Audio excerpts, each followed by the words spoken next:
Hello，大家好，今天我们来聊一下最近这个更新的这个状态。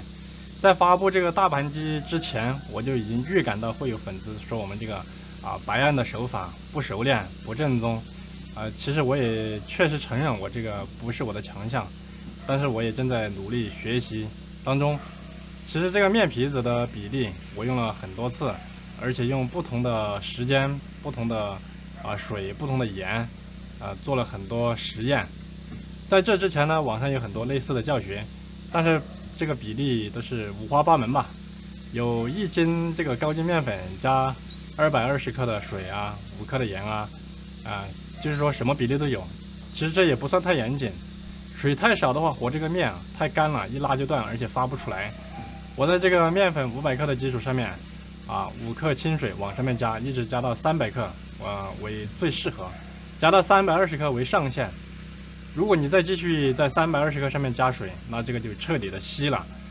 就是说300克是一个最适合的一个比例。然后盐的话在8克到10克，根据每个地方盐的咸度来决定。面粉呢最好选择高筋面粉，因为这个高筋面粉当中它的蛋白质更高，所以它就更加的劲道。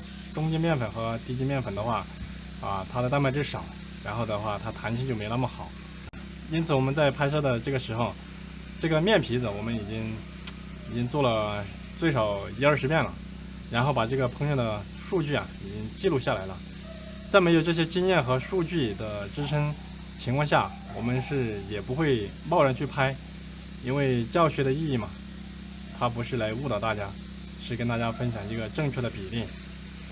比如说之前拍的传统富顺豆花，我们就耗费了大概100斤黄豆，当然是泡胀的。当然失败的食材还是由我们家里面这些鸡鸭那些消耗掉了。